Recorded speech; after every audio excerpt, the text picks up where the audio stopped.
दोपहर को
Hello, sir. Good afternoon, sir.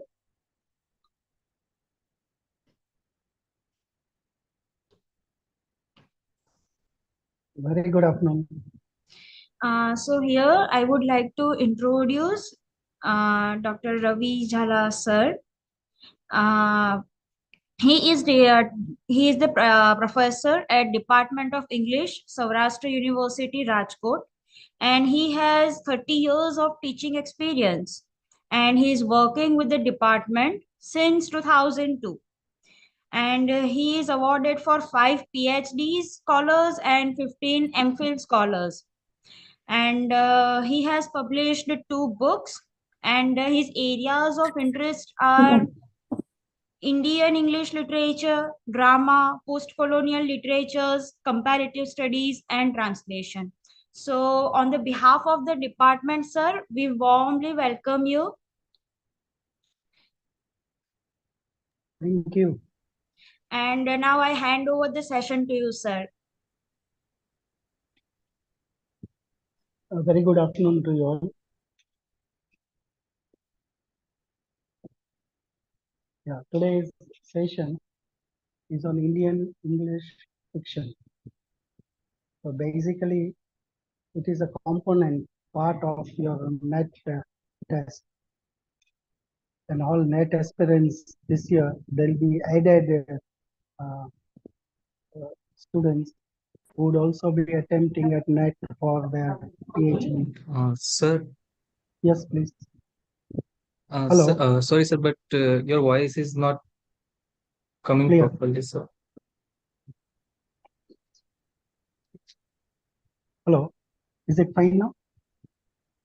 Sir, yes, Maybe the mic is a little further. yes, Is it all right now? Audible? Hello? yes, sir. Okay.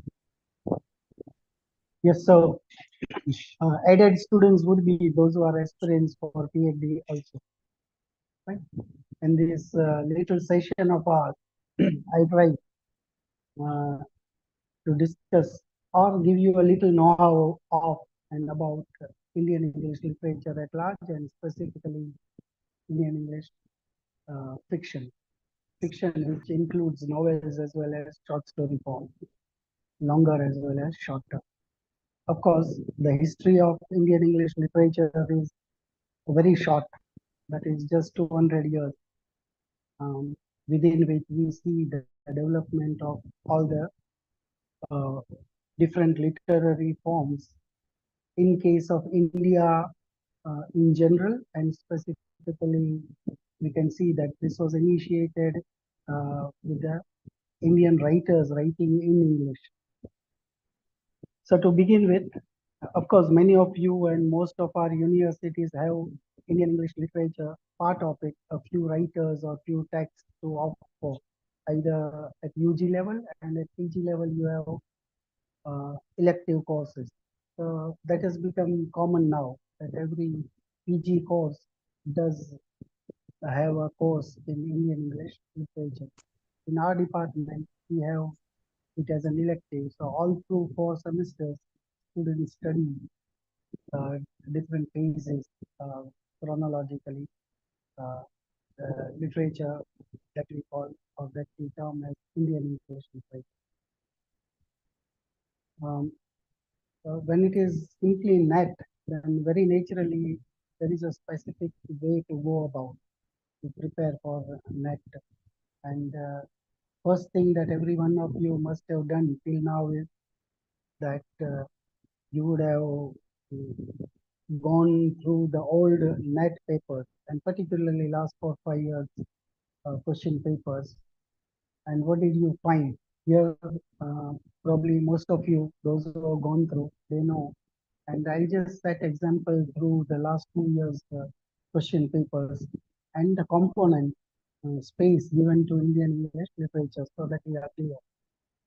And that will also help you to understand that how these net papers are even set and how we need to go about this area or this body of literature that we account as Indian English literature. NET 2020 there were 14 questions, 13 questions actually, and one question even on Bani Basa's text. So 13 questions from Indian English literature. And if you study them, so given this opportunity to address you, I just try to see it, that what type of questions are asked or framed. And going through all these 13 questions, um, just to refer to 3, 4, they are based on the sequence, that is chronological sequence of work or writers. Okay. There are a few on who has written which work, or whether the writer also contributed to other forms, or what is his contribution other than, say, being a poet or a novelist or a short story writer. So there is not much of a critical aspect that is demanded here in 23 paper, where there are 4 questions simply on the chronology. Which writer came first, or which work was published first, or give the chronology. And particularly the questions are also framed with this particular usage, chronological sequence. For example, arrange the correct chronological sequence in the following text published. So you need to just give the chronology. So that's how you'll find most of the questions. But in general, what is expected looking at yeah, before I go on to give you some general aspect that you should focus on. In 2022 paper, you had just one question on Indian English literature. So that happened. Fine. As I told you that this particular component, the weightage that is given depends on the person who sets this paper. So it's not always that you would have so many questions as you had last time. That is last time means last year, 2022. So saying that what you have to really logically think of is that this is for this is a net test for English literature, and within that now we include other literatures. That is what we call new literatures too, where from different countries, civilizations, you have writers writing in English. And in all the cases, most of the cases, what we call new literatures is product of the earlier colony of the Britishers. Because English is there, the language is there, and that is why all new literatures. So Indian English literature is part of these new literatures.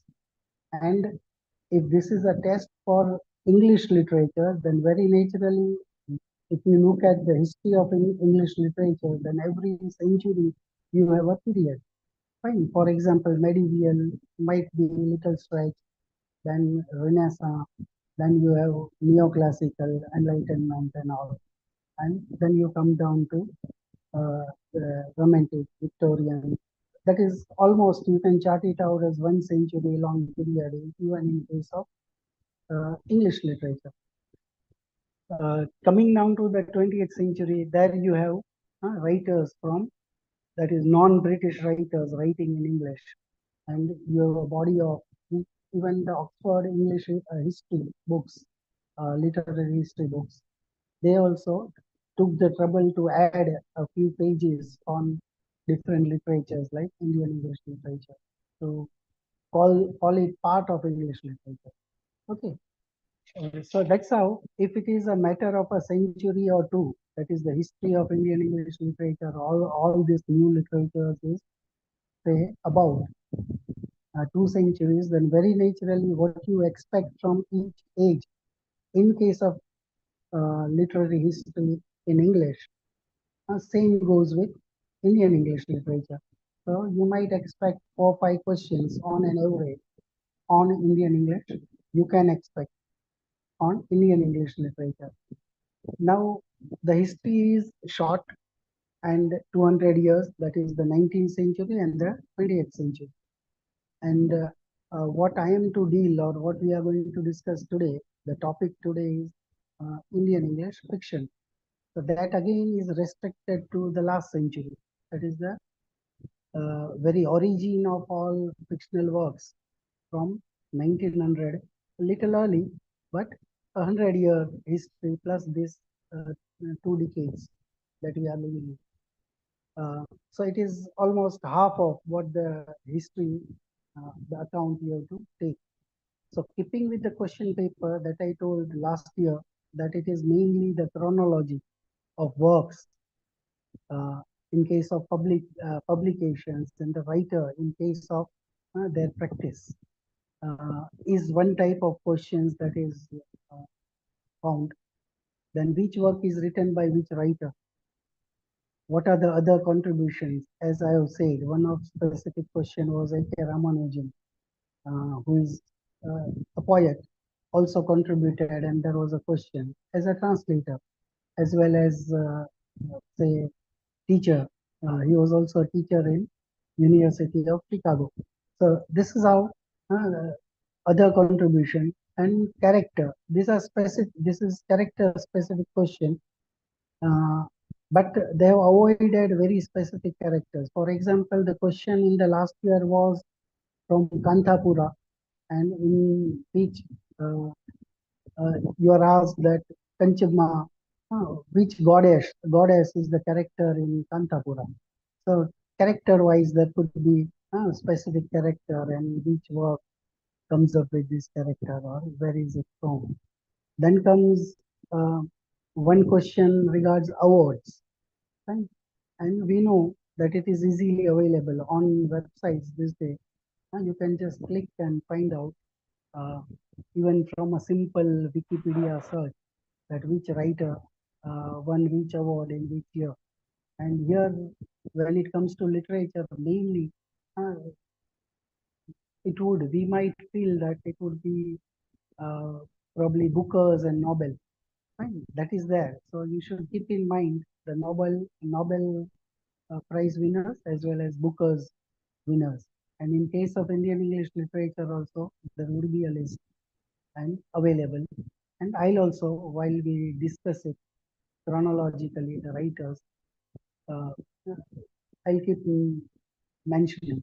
And hopefully, if you have read, or if not well read, at least you have little know-how about Indian English literature, you know that first question for the beginners in Indian English literature would be, what would be the references? Because uh, if it is the chronology, when was this work or writer practice or was published, then very naturally, what would be the references, handy references that I would recommend? So in references, good thing is that you have three history books in Indian English for Indian English literature, literary histories. And luckily, one of my PhD students these days is working on these three histories, historiography, a comparative study of these three works. And these works, probably the uh, first one that I would recommend is M.K. Nayak's History of Indian English Literature. It is published by Sahitya Academy, and a very affordable a book, and very comprehensive a book when it comes to uh, uh, go through it, go through, say, these 200 years. And one good thing about Nayak is Nayak's history, that is history of Indian English literature, is that it takes up the genre-wise, probably narration of history of Indian English literature.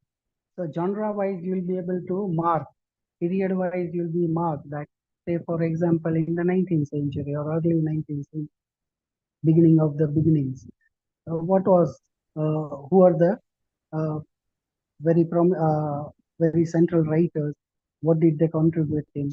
But it would come genre-wise, so prose, essay, uh, journalistic writings, poetry, that way. And as you have more and more forms, the history proceeds. Nayak's history proceeds following the same pattern, that is, genre-wise. You would discuss the writers. So it is simple.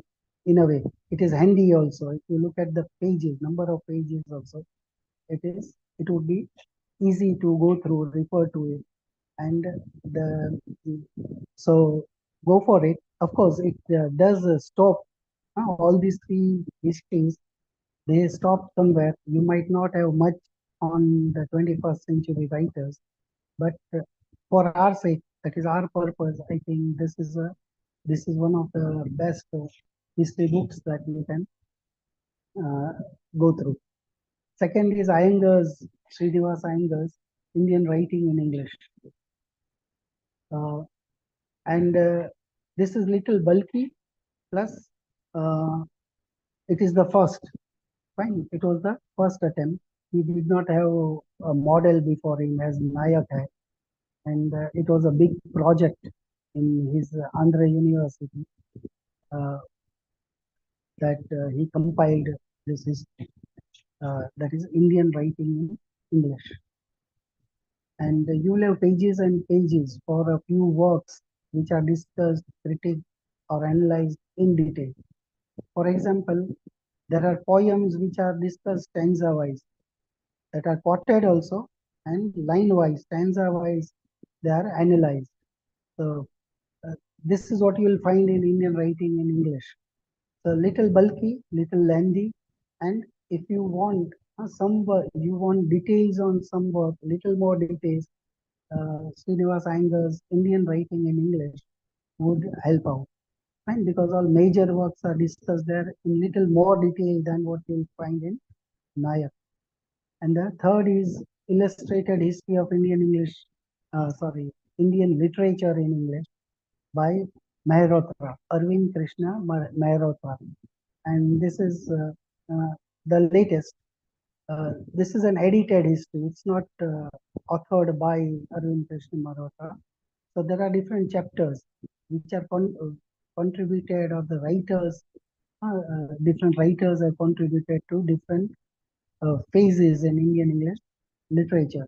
So, for example, you have, say, Dutt family album, fine, so phase in the 19th century, and you will have a chapter on that, and all major writers and works of Toru that they are all discussed there. So they are as good as articles on different, but extended articles on different phases of Indian English literature. Now this illustrated means where you have some photograph. Fine.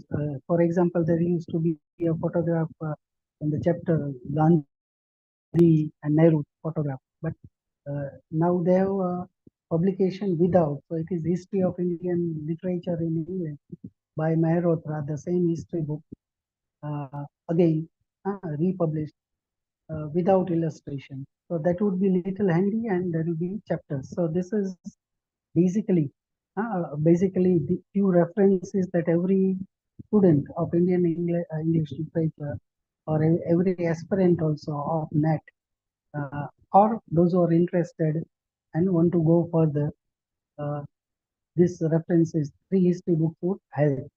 Apart from this, there is a book, The Indian Short Story in English, okay, by Venugopal, C.P. Venugopal, published by Prakash Book Depot in 75, early.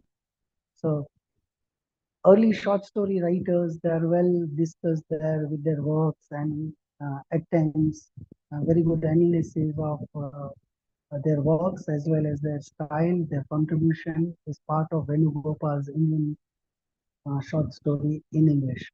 And it's a survey, into bracket, in the very title you have a survey of all major short story writers, they are there. And uh, what I would also recommend for fiction is Narasimhaya edited Makers of Indian English Literature. Okay, Makers of Indian English Literature. That's also a very good early work, but you'll get some idea about, uh, say, experiments done or development of different forms, and the contribution of major writer by C.D. Narasimha. These are a few. And apart from that, suppose in further run, for other forms, if you want to, then other than history book, Makaran Parajape is Indian Poetry in English by Macmillan, Delhi. It has a very good introduction to even chart out history of Indian English literature, and that will benefit you to at least know that the chronology too.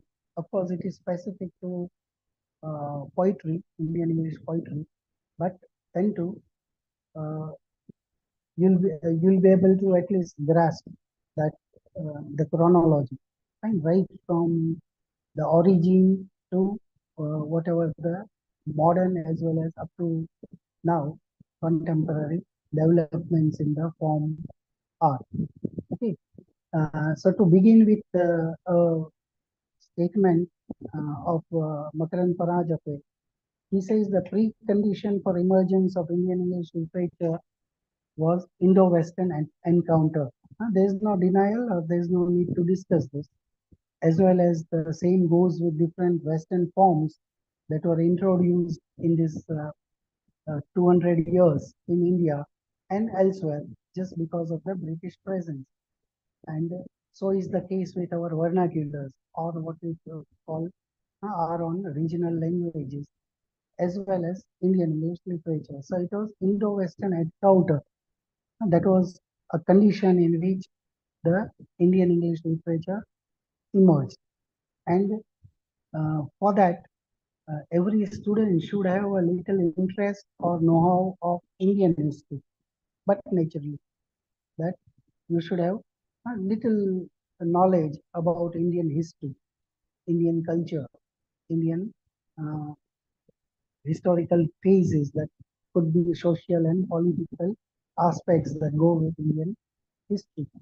Um, and if it is this encounter of the East and the West or India and uh, Britain, then let us just take a little brief view of very speedily that few things that you might have to remember or that might also make you understand the very gradual development or even origin of Indian English literature.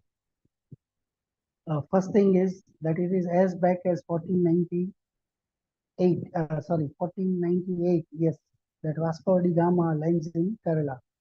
Okay, then you have Father Stephens who arrives in Goa in 1579. East India Company launches in 1599. So that is tail end of 16th century. You have this historical uh, probably points, dots that you might be able to connect later also, or might be helpful if you keep this in mind from the uh, that is advent of the British East India Company. Then in the 18th century, the markers are Battle of Plassey in 1757. Then you have the revenue introduced by East India Company in 1772. You have judiciary introduced in 1790, 1780. Before that, you have the first newspaper that was started, which is Bengal Gazette in English in India, 1780. 1870, you have the first Hindu college, and 1835, you have Macaulay's minutes. Now, these are all markers or the points that will be able to connect. And this is particular to the 19th century literature.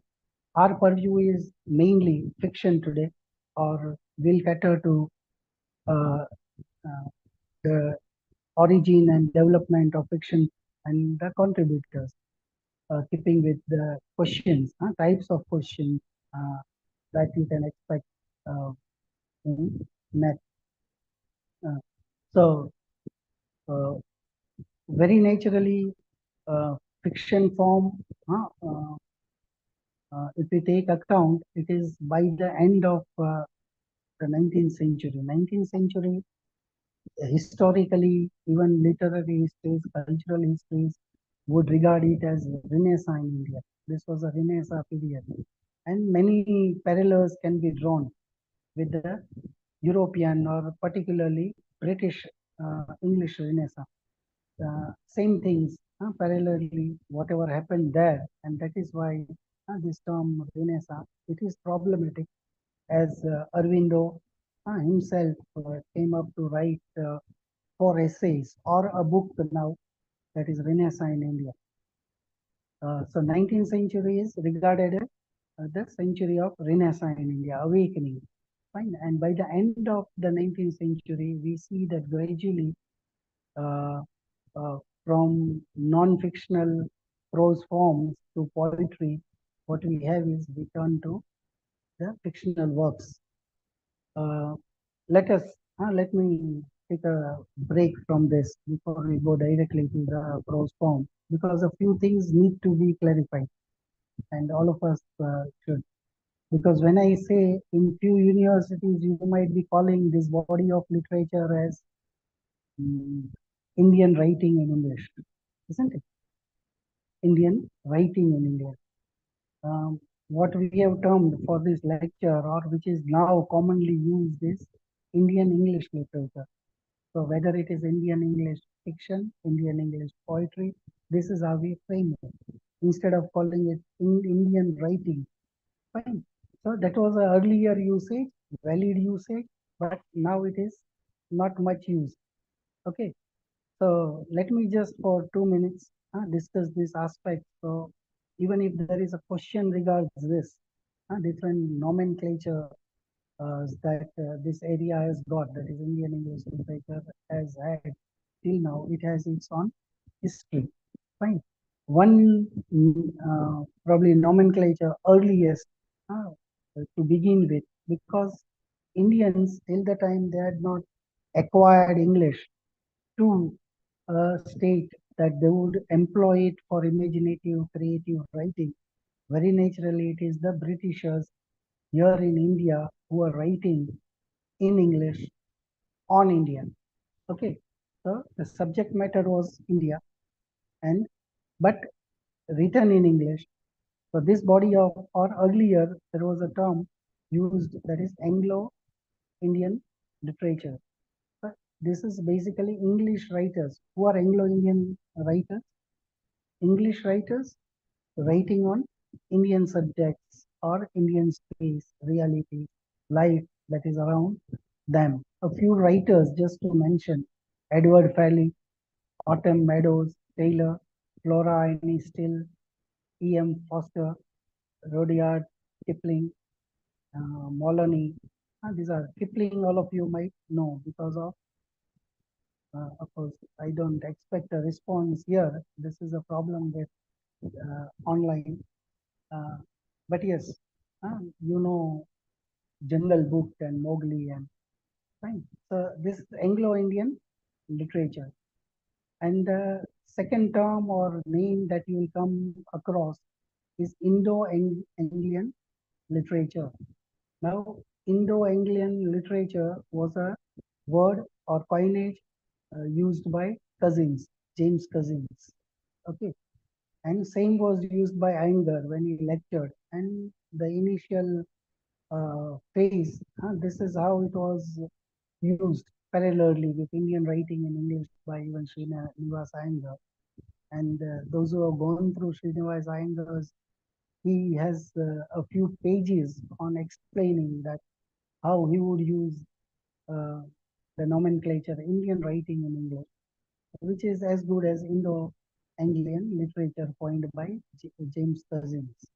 Okay, so Iyengar also picks up this Indo-English, that is Indians writing in English. Fine, and that is why a simple way to frame it would have been Indian writing in English, but it was framed by Mulk Anand, not Iyengar.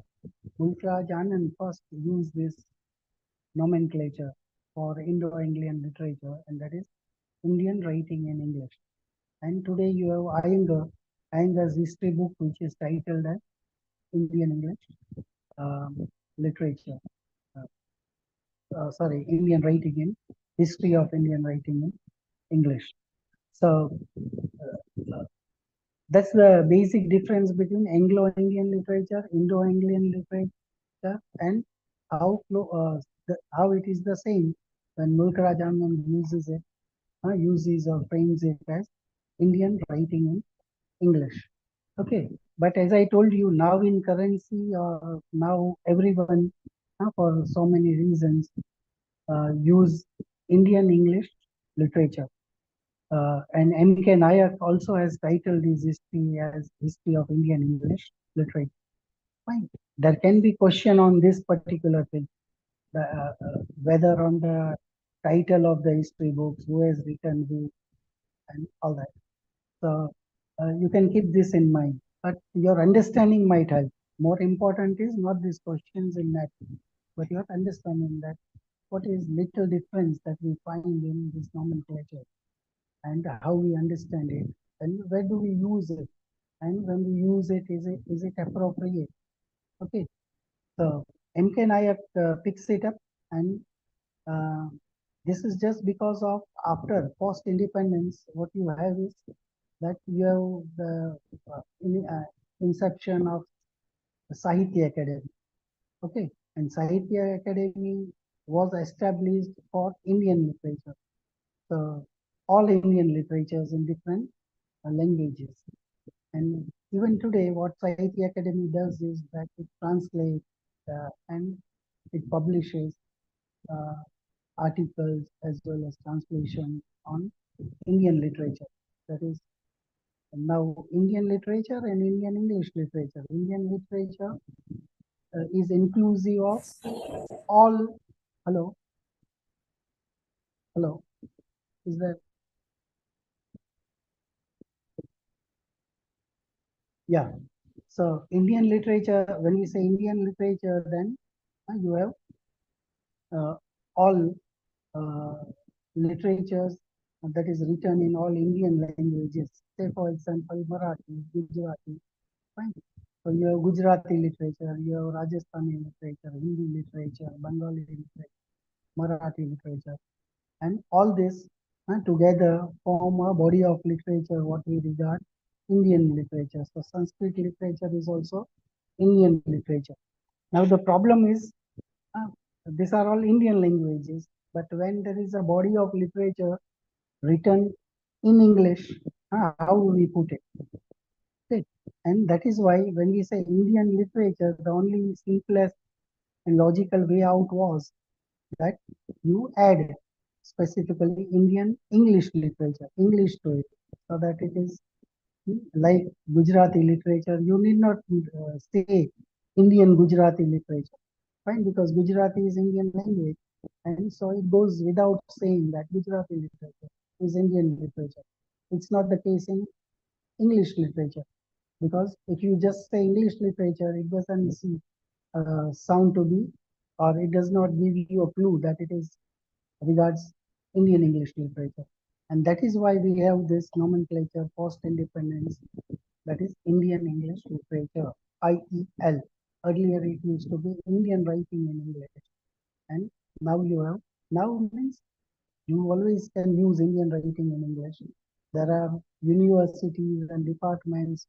If you go, then their courses are also as yet named, termed as courses in Indian writing in English. There's no harm. But Indian English literature is more to do with post-independence development with Sahitya Academy and how to include this body of literature, and it is adopted. So it's very easy, Indian English, when you use it, Indian English literature. So, for example, if you want to say fiction or novel, then Indian writing in English, and you have to again add novel, right? But here it is very simple. Indian English novel, Indian English short story as forms also.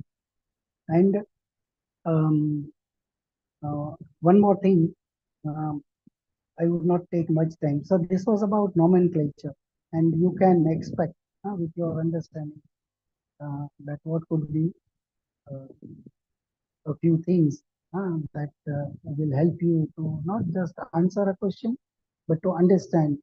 For example, yesterday was Ruskin Bond's 90th birthday. Most of you might have heard, read in the news or here or there. and he also gave a came before the press also that he would keep writing because there is probably abundance to write on. Now, Ruskin Bond, we know who is in Masudi, and now how do you account him as? He is non-Indian, or by birth he is Indian because he was born in India, but the parentage is not Indian. Fine. So racially, probably you might think of Ruskin Bond as uh, Anglo-Indian writer, but that's not the case. His body of literature is Indian English literature, part of Indian English literature.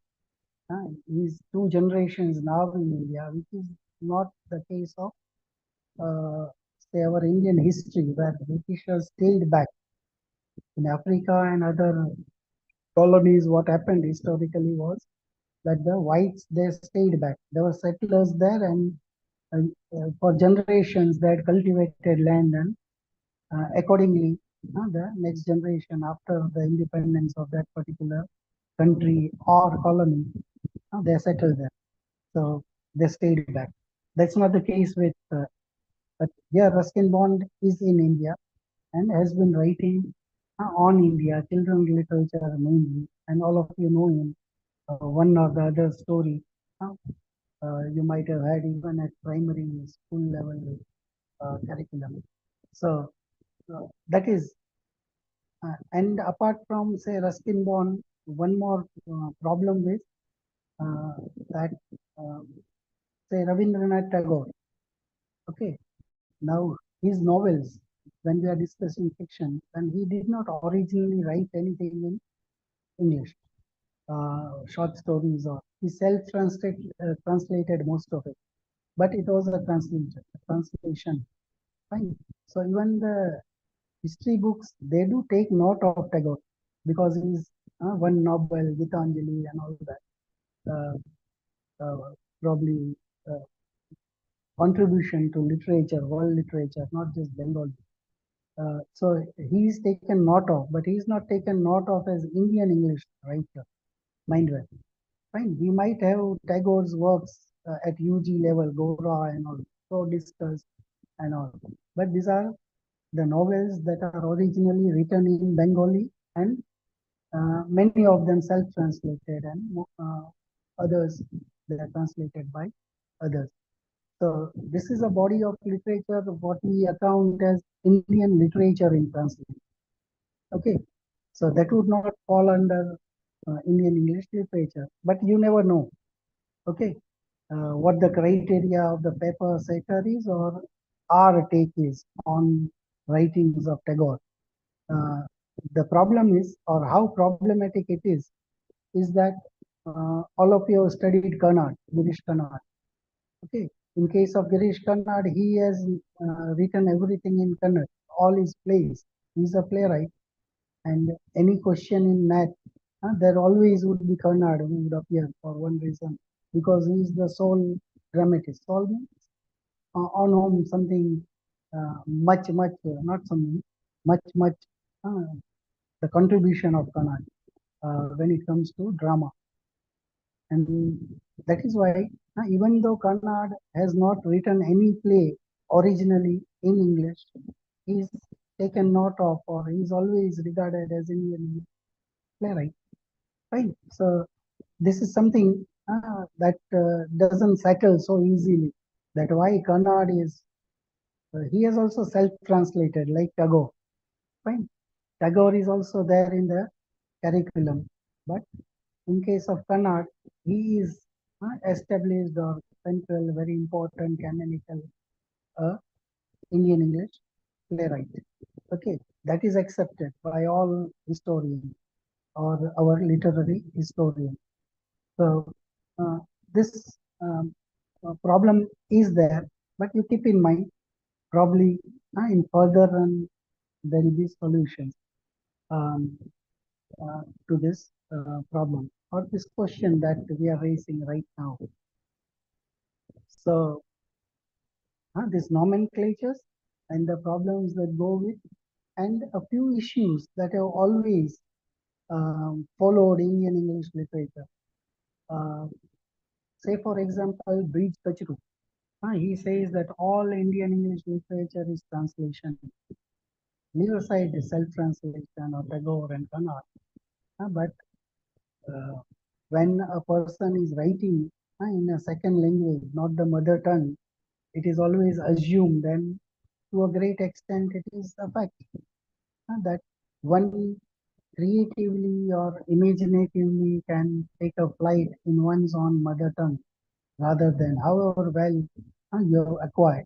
So the problem of language, writing in English, is in itself a problem, not for you, not for Nat, for our understanding that continuously all through this 200 years, all the writers are pestered or consciously, unconsciously, they are trying to address this, that why are they writing in English rather than their own mother tongue, right? So this is one aspect that goes with Indian English literature. Say Kamala Das, in her poem introduction, she says that who are you to ask me in which language I should write? I would write in English. Fine. So that has always been a problem, a question which the writers are at times defensive about, or they have to address, or they just express their views on this aspect, that which language they are writing in. And the second thing is that the same body of literature is also part of, as I told you, new literatures. Okay. Similarly, you have a coinage Commonwealth literature.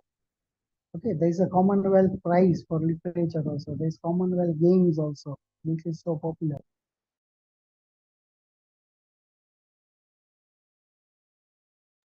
Now, in say last decade, you don't have Commonwealth Prize, but you have Commonwealth Body of Parliament. You have many other bodies like sports.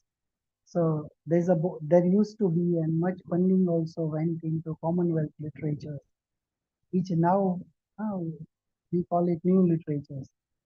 Then there is say different discourses that have come up. The post-colonial literatures, for example, a discourse.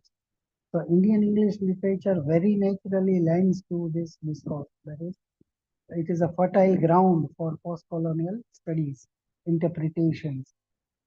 In America, you have many departments which are South Asian studies department.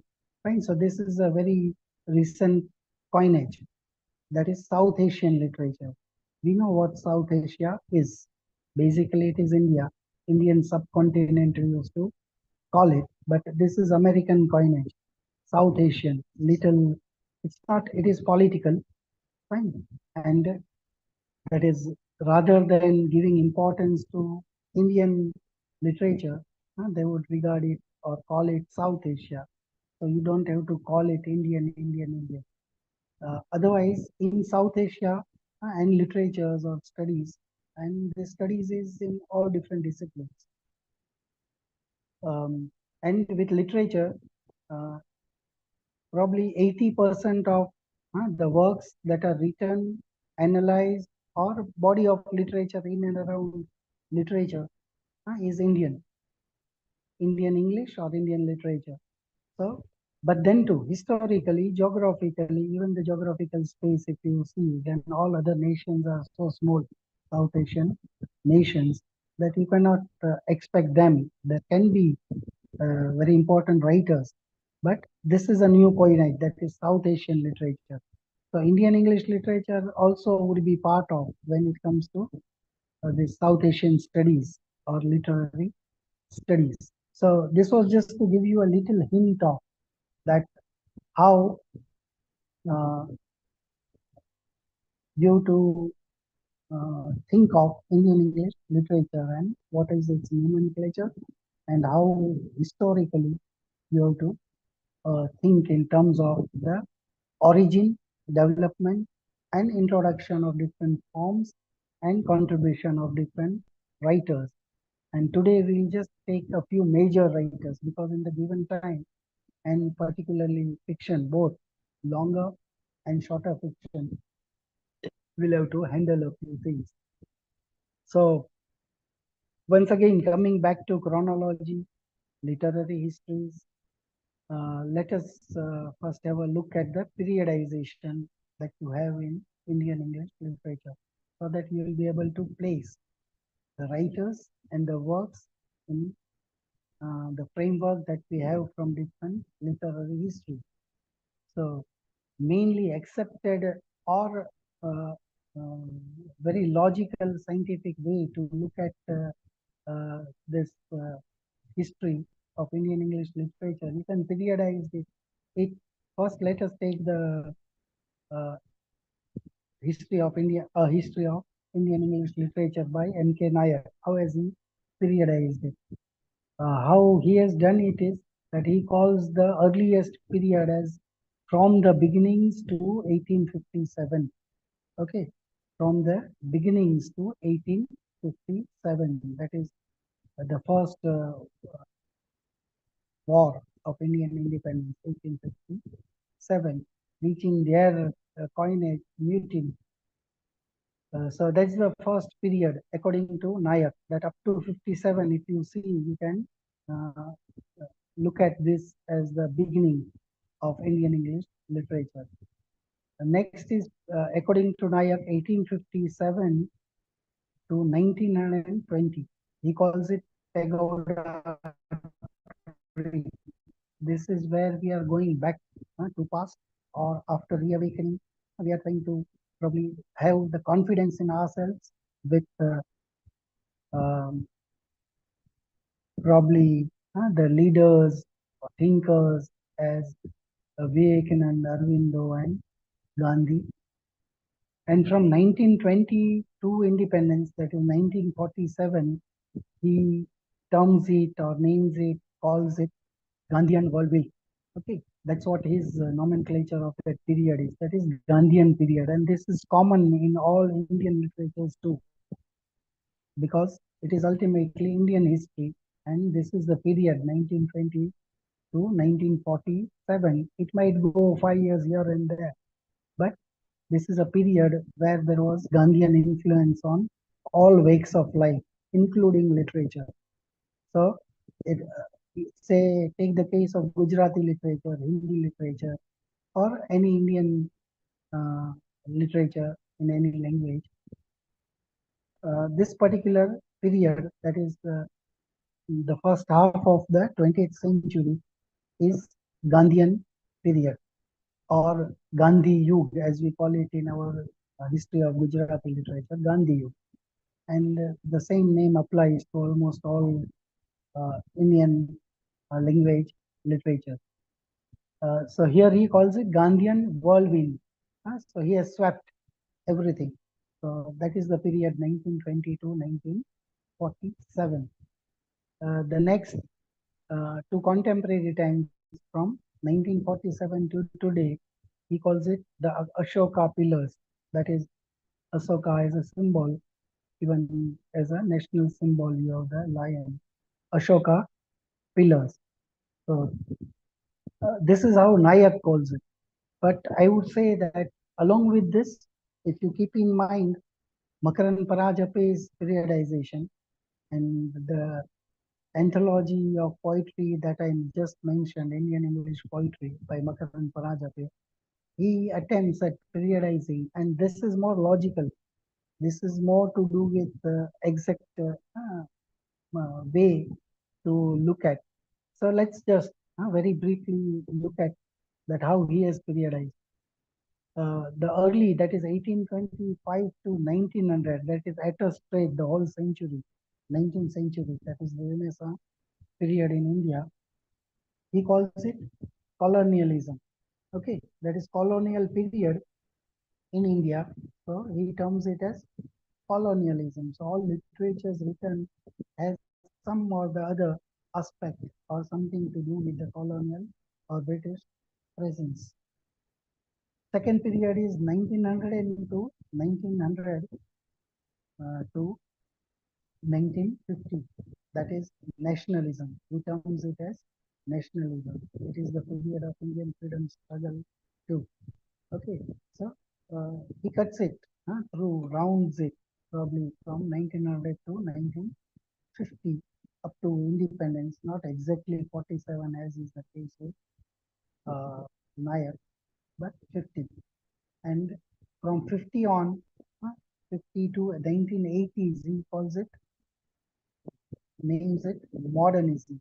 Fine. So this is on colonialism, nationalism, and 1950 to 80s, it is modernism. Because most of the writings, why it is logical, why it is more scientific, is that after 50s, you start regarding and you also start witnessing almost all the writers. Okay, for example, Ezekiel in poetry, he comes up with the anthology in 1952, Time to Change. So this was the change from nationalism to modernism.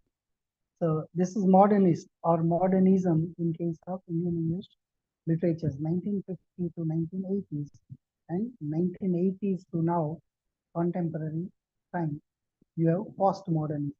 Okay, so this is how Makar and Paraj affairs dealt with, and why and how it will help is that accordingly, keeping with the date of publication, you'll be able to speak of these literatures, these works and writers belonging to that particular phase in Indian English literary history.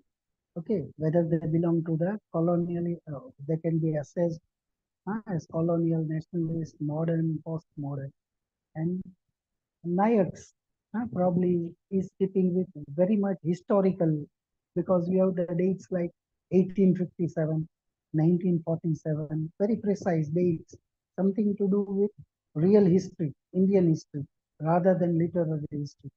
Fine.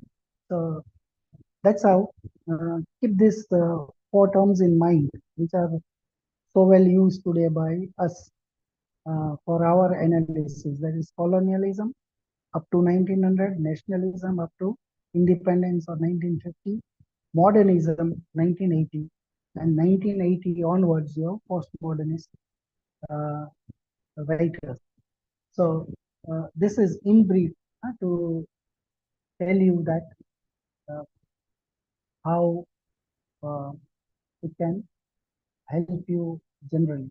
Now, let us look at, uh, come down to fiction and see for ourselves that what is the development and in case of novels and short story form. So this is also common that in India, uh, after autobiography and biographies, you have now the fictional writing. And in fictional writings, what you have is um, that novel is introduced first. Okay, first and foremost is the novel, and then the writer's attempt at short stories. This is not to say that, but we have to accept that novel is a Western, modern Western form. And even in the West, for example, this is the novel and short story of fiction writing is very young. Okay, it was introduced in the 18th century, even uh, in the West, or this form emerged in the West in the 18th century, and short story was introduced or yeah, was introduced in the 19th century. So, so little is the history of these two forms, which the name itself or the very name it gets, novel, new. So these are new form, fiction form, and they have to do with realism. Okay, and they are Western forms. Um, Early attempts at novel writing were there, but the first Indian English novel, which was published in 1864, and of course, like Victorian novels, this was also serialized in Indian Field magazine by Bankim Chandra. And All of us know Bankim Chandra more as Bengali writer or father of novel in India. So he has contributed, and this was his first attempt at novel writing in English, which is Rajmohan's Wife. So Rajmohan's Wife is the first Indian English novel written in or published in 1864. Then it is when it is serialized. Okay, so it is as late as in the 70s, in the 19th century, that you have the first Indian English novel. And of course, very early attempts, they are all either romances or we are not right now, we do not have a time also or scope also to discuss in detail Rajmohan's Wife, which is historically very important. But we'll come across Meenakshi Mukherjee's article on the historical importance as well as literary value of Rajmohan's Wife by Bankim. Okay, of course, a few statements if I make, then it is well plotted, but it is very hurriedly wound up. Okay, maybe even Meenakshi Mukherjee says that maybe the writer had lost interest and he wounded it up, or by the time he was writing, he understood that he should write in Bengali. You know, Bankim Chandra uh, for the national song, that is Vande Mataram. Rajmohan's Wife uh, brings alive the Bengal reality, the peasant and the Jamindari class and life in Bengal in his times. The central character is Matani, and she is regarded as a very bold woman. Okay, when you'll read it, you'll also feel that the contribution of this novel is to have the central character, a woman, Matani, and how he has portrayed her. Very powerful character she is. Otherwise, plotting and the interest, how he sustains interest with this almost, you can call it unfinished or very haphazardly, rapidly wound up work. Uh, uh, you have very many intrigues. For example, say there are characters uh, of bandits, uh, uh, that is what we call Daku, uh, and the ties between the brothers for property. There are issues with even documentation and how Rajmohan's wife, the very title is suggestive of the patriarchy and man as against the women. But then in this list, you have a character which Bankim could think could really be central, powerful, brave, to come all the way in the night and help Madhav. So the two characters, Mathur and Madhav, they are cousins, and their enmity, or one is useless and the other is from a Jamindari family. So uh, this is the tribe where Matangali plays a very important role. Why I name this character, whether it will settle down or not in your mind, but at times, as I told you, that there can be a question on characters. Uh, this much, I think, is enough that you have the characters of Madhav, Mathur, and Mandakan. Sorry, not Mandakan. Matan in Rajmohan's Wife, the first Indian English novel. Then, very briefly, I just name a few writers uh, for the historical chronological reasons. There is Lal Bihari Dey, whose work Govind Samanta, which was published in 1874, and the first Indian English woman novelist is none other than the poet Toru Dutt from the Dutt family, and her work uh, is Bianca. or a Spanish maiden. Of course, the setting and the characters of Henry and that is French. But this is the first attempt by any women writer of Indian origin to write a novel. Um, and this was published in 1878, okay, as early as 1878, and published posthumously after her death. And it is incomplete a novel, unfinished novel. Then you have very one important writer who has written as many as 5 novels. That is again a woman writer, Krupa by Satyakant. Uh, the novels are Kamala, a short story of Hindu life, which was published in 1894. Saguna, which at times are there for historical reasons and women writing. This is picked up, critic, discussed. Kamala, story of Hindu life. Saguna, story of native Christian life. Because she was, Krupabai was converted to Christianity, first generation convert she was. And so you can remember these titles, Kamala and Saguna. One is with the story of Hindu life and the other is native Christian life. Okay. Then you have Shavanti by Nikambe, who wrote Ratna by 1995. This is just referring to, fine, because you might feel that there's a long gap then when it comes to maturity. But this all attempts, experimentations have been done. And you can see all these Toru that Rupa by, Shavanti by, Raj Lakshmi Devi, who wrote the Hindu wife, or the subtitle is Enchanted Fruit. Then you have Swaran Kumari Gosal, uh, who just to connect, she was the elder sister of Rabindranath Tagore from Tagore family.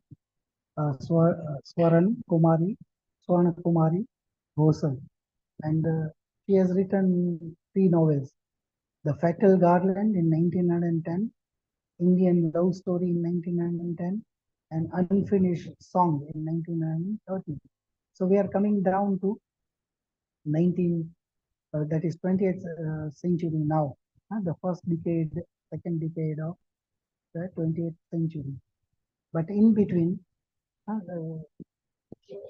very important writer uh, who is who should be taken note of and is taken note of as the first short story writer who gave us the short story collection, that is Cornelia Sorati. Again, a convert uh, from Parsi to uh, a Christian household, and she also has 2 novels other than the short story collection published in 1900, India Calling and India Recalling. Okay, and these were published in 1935 and 1936. So uh, this is Cornelia Soraji to be remembered for Love. The short story collection is Love and Light Behind Parda. She was an advocate, a practicing advocate.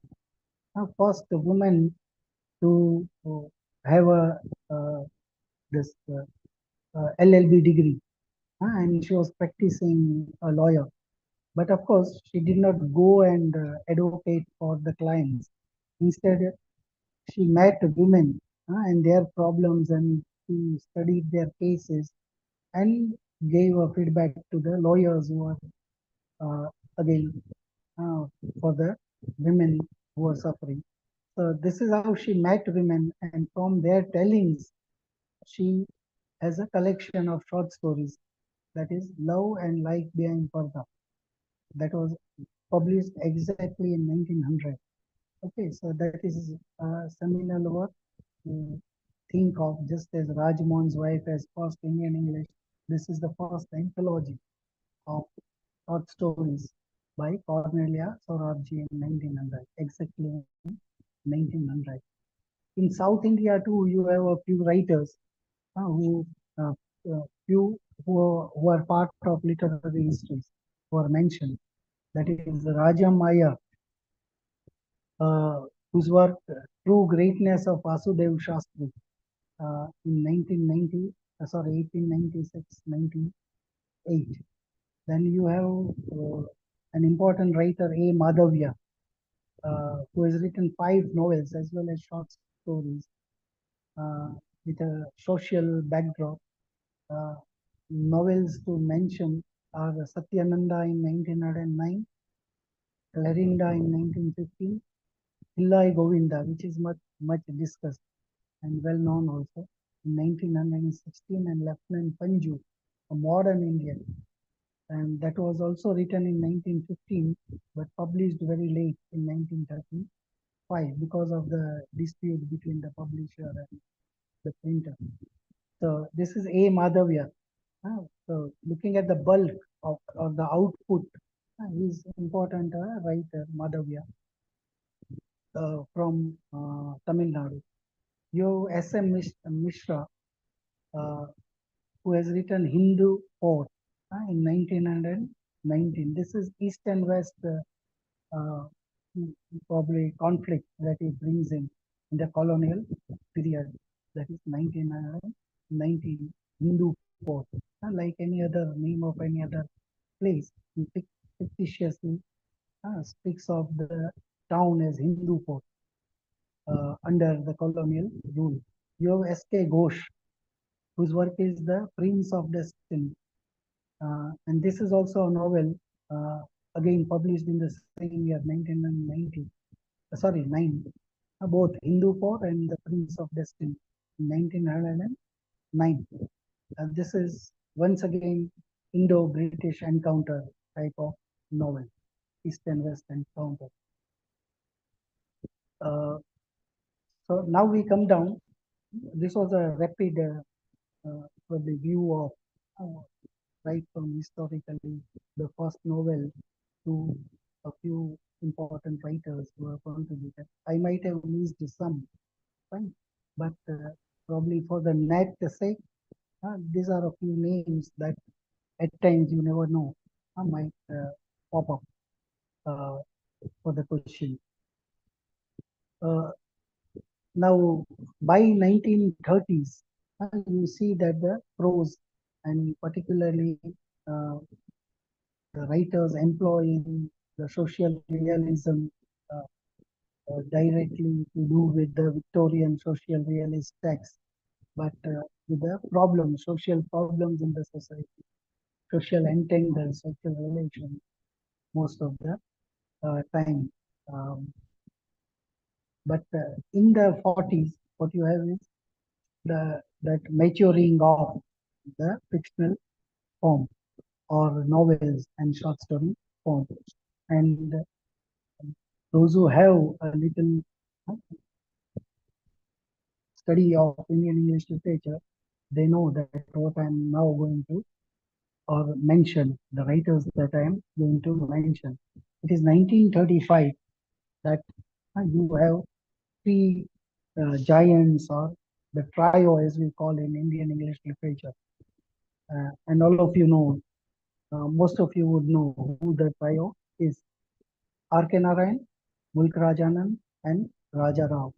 So these were the writers who were almost born in and around 1906. For example, R.K. Narayan, born in 1906 and passed away in 2001. Then you have Mulk Rajanan, who was born in 1905, December 1905. So almost in the year of R.K. Narayan's birth, and who died 3 years after R.K. Narayan, that is 2004. And Raja Rao, who was born a year later than R.K. Narayan, that is 1908, November, and lived till 2006. So these are the three major writers, not just in their phase, but they lived through the century, lived through the last century, 20th century, and contributed all through the century. Maybe the contribution in number might be a little less in case of Raja Rao, and the bulk that you can see in case of R.K. Narayan is much uh, as against Raja Rao. But these are three important writers, and all of them uh, probably published their first works in the same year, that is Swami and Friends by R.K. Narayan in 1935. Mulk Anand also publishes Untouchable in 1935. And you have Raja Rao, whose Kantapura is published little later, but 1938. But during 1940s, that is 1935 and all, he had already started writing short stories, which were not published then, but that comes as an anthology later on. I'm so think so. Yeah, so the trio, that is Mulk Anand, R.K. Narayan, and Raja Rao. In all, what you have is by R.K. Narayan, you have 15 novels. Mulk Anand has 19, and Raja Rao has 5. One probably in pipeline or would be published posthumously.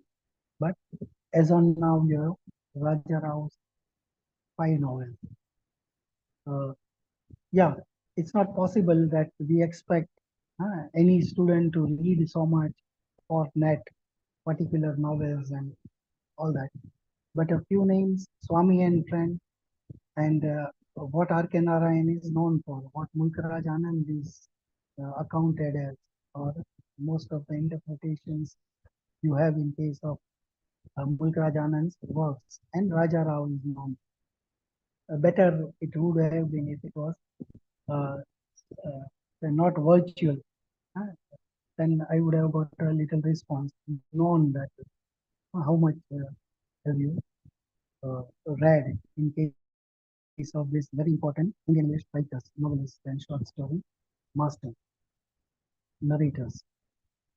R.K. Narayan, uh, probably because of the TV serial Malgudi Days, as well as this is also the title of his short story anthology collection, Malgudi Day. He is known to have fictionalized uh, South India to Malgudi, a fictional town. It does not exist anywhere, but because of his writings, many a times we so realistic it is that people have drawn maps of Malgudi. And in Malgudi Days anthology, you actually have mapping of Malgudi, the way it is fictionalized through different stories or novels which are with the Malgudi setting. And most of his works are set in Malgudi. Or, say, for example, The Man-Eater of Malgudi, Tiger for Malgudi, World of Nagaraj. These are all novels, or even Waiting for Mahatma, novels which has the centrality of this Malgudi. So, a writer who is known to have one fictional space, and that fictional place is nothing else but microcosm. At a macro level, it is South Indian or Indian life that he realistically presents. Um, uh, a few statements about R.K. Narayan. He's known for his humor and irony. Okay, all his works are basically interpreted for his realism, journalistic, because he himself was a journalist, and so you can feel the influence of his profession on his writing too. But of course, looking at he's more a writer, known or should be known as a writer rather than his initial profession. Yeah, so that realism that you see, and the way in which he's regarded as a true artist, okay, and you will understand this aspect more better, true artist, because he is not aligned to any ideology. He writes apolitically, very realistic, and the tool with him is humor and irony. So very humorously, lucid manner, simple language, you can bring up the problems or present and does not comment or does not ever interfere also or want to advocate anything. So he has no agenda, propaganda, and he writes as an artist. What in other terms you would call art for art's sake, because the basic function of art or art is all about pleasure. We read literature and it pleases us. So that's what R.K. Narayan's intention also is as an artist, just to please, okay, rather than to preach. And R.K. Narayan thus is regarded as um, a writer who is a pure artist. And you'll get this feel from the way in which, before we leave R.K. Narayan, few works apart from Swami and Friends, the first novel published in 1935. You have The Bachelor of Arts, The Dark Room, that is Bachelor of Arts in 1937, Dark Room, 1938, The English Teacher, 1945, Mr. Sampath, which often is prescribed in, at university level, 1948. Then you have Financial Expert, 1952, Waiting for Mark Mine, 55. I know that I need not name them and give you the year of publication, but just to and most important, that is more popular because it has been adopted as a film, is The Guide, uh, which was published in 1958. Okay, where you the actor Devanand, The Guide, 1958, and he kept writing and published until 1992. Grandmother's Tale or The World of Nagaraj was later or of his latest 1990. So this is his contribution from 35 to 92. You have R.K. Narayan, and these are his novels. In case of his short stories, one which I already named, Malgudi Days, which comes as Malgudi Days, but earlier you have The Lolly Rod and other stories. Fine. And compilation is there in Malgudi Days. For a short story, and R.K. Narayan and his contributions to short story, as well as what his take is on as a writer of a short story, you should go through the introduction to Malgudi Days, that is anthology, Malgudi Days. I'm sure you'll get a very good idea of what R.K. Narayan does in order to uh, bring out this Indian life realistically. And with Indian English literature, that is what basically we expect to very realistically or anyway uh, come up with Indian life. Uh, and R.K. Narayan in the introduction to Malgudi Days, I'll just refer to a few statements. First thing, what he says is that you look out of the window and there is a story. He speaks of the variety in India. Culturally, how varied our life is, from language to our clothing to so each person, say for example, in a class, anywhere, they have their own story to tell. And that's how R.K. Narayan says it. Look out of the window and there is a story. Another statement in the same introduction is that he comes up with a character and character in crisis. Okay, character who is in crisis. And finally, he says this is regards not just short stories, probably all his fictional works, is that then finally it is resolved. And our interest is in that character in crisis and how does he resolve or address or come up all right. shiny at the end. So he says, either he solves, or the other case is that you live with it. Fine, at times all our problems cannot be solved in life. Life problems, there might be some which you have to live with. Okay, there's no solution to it, to the crisis. So character in crisis, resolution, and he says, if that is not the case, then you live with it. And this leads us to think of philosophy of Arkanara, how he takes life. Okay, the manner in which, lighter manner in which he depicts through all his narrations, fictional works, the characters and their tribes is nothing else but with this philosophy that life comes up with challenges and you have to overcome them. If you can't, you have to live with it. Okay, so that's R.K. Narayan. Coming down to Mulk Anand, and in contrast of R.K. Narayan, Mulk Anand, R.K. Narayan is a writer from South Tamil Nadu, while Mulk Anand, who was born in Peshawar in a Khatri family, and before independence, united, that is, then there was no Pakistan.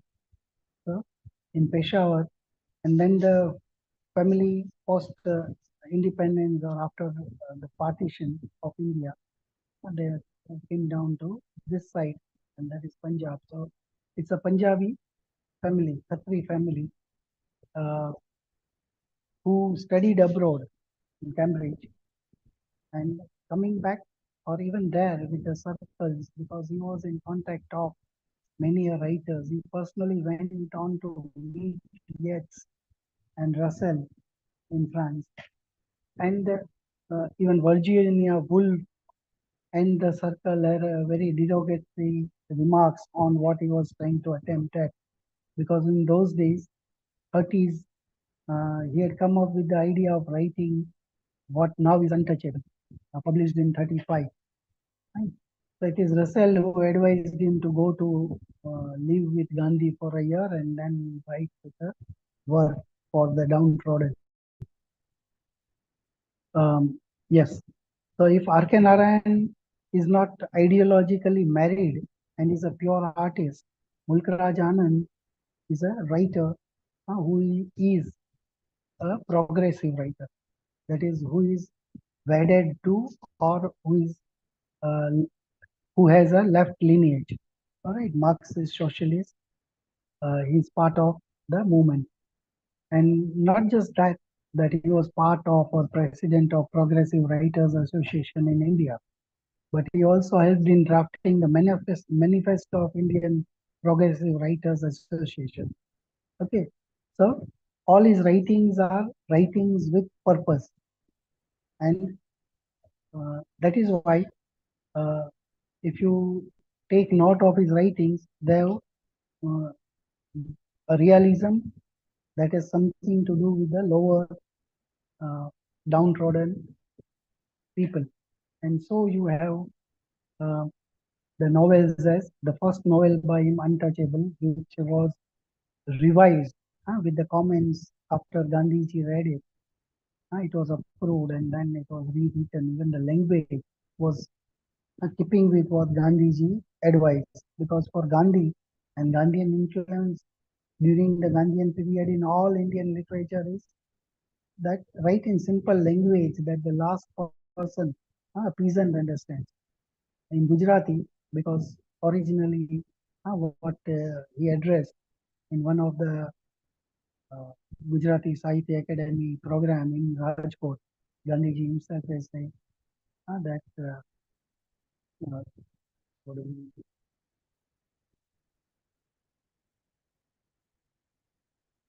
I forget the exact wording, but because there's a word for a person who draws water from a well.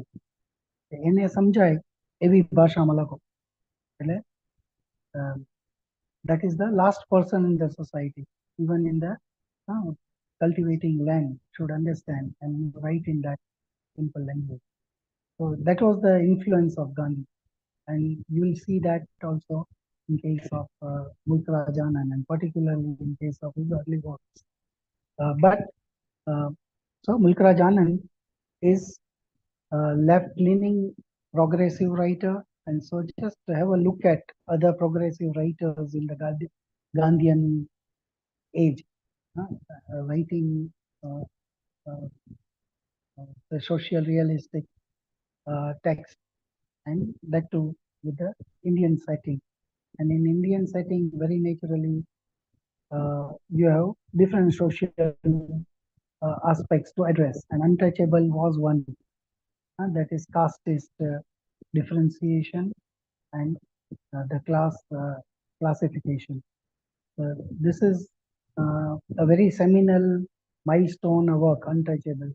Very slim, it is 100 and plus some pages, but regarded as a very milestone text, not just by the writer, but as a work in Indian English literature.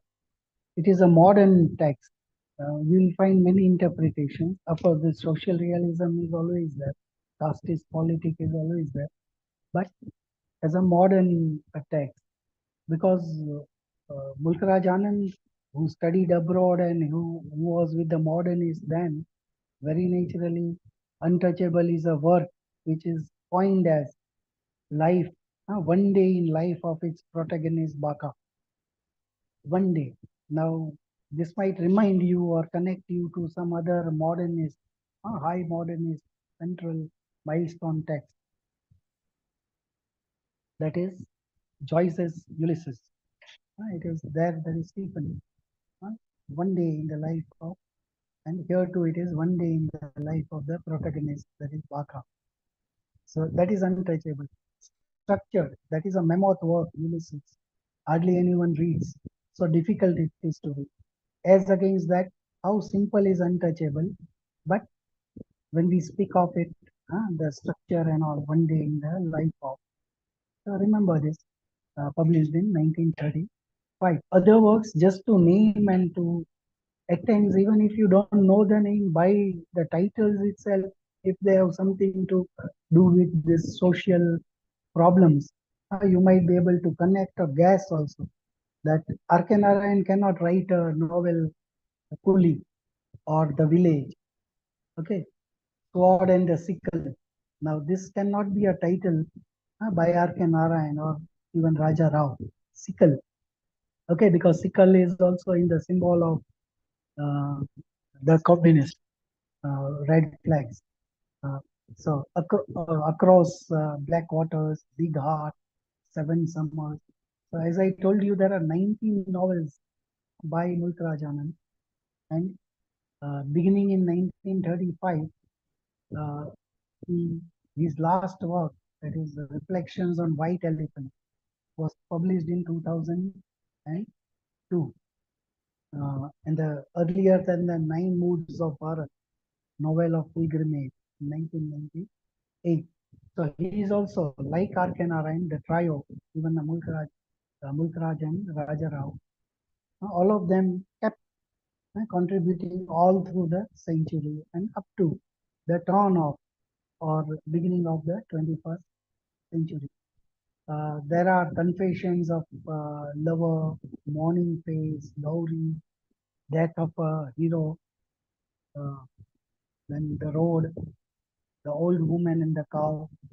These are a few titles by written in the 16th century by Yuvraj Anand.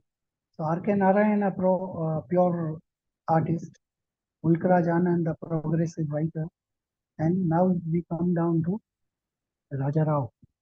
And Raja Rao, the bulk wise, he has just 5 novels, and I don't know already halfway we are. Yeah, and his first one is Kantapura in 1938. The second novel, see the gap in between. Serpent and the Rope, which was published in 1960, almost 2 decades, 38 to 60. Then you have the Cat and Shakespeare, A Tale of India, subtitle. The Cat and Shakespeare, A Tale of India in 1965, Comrade Kirillov in 1976, and The Chess Master and His Moves in 1988. And one novel would be published anytime by his wife or the people who are taking care of all his writings. And uh, there is an official website, Raja Rao's website, where you will get the information. So, as against being a pure artist or the ideology that is left leaning, Raja Rao is more to do with, and he is known for giving idea of India. Okay, so Arkanara and realism is bare reality that you find outside the window, or the social realism of Mulk Anand. But in case of Raja Rao, it is not. It is just what is India. Okay, so intellectually, what is your view of India? What is India? What is our idea of India? It's not just a school India that we find, whether it is all dirty, uneducated, poverty laden, fine. But that's not India. But India as a culture, as a civilization, uh, Rajarao is going to present that reality, which is metaphysical rather than physical. It is metaphysical idea of India. And through his works, and these three works, particularly Kantapura, Serpent and the Rope, and The Cat and Shakespeare, these are the three works you can understand philosophically, metaphysically, through the uh, three ways to a spiritual goal, and that's what we call yoga. Right? Kantapura is uh, comes up the earlier work with the Gandhian movements and presents a village that is Kantapura. So it's story of a village, not of any individual or a hero. There's Kantapura is central there. So it is regarded as a Sthal Puran.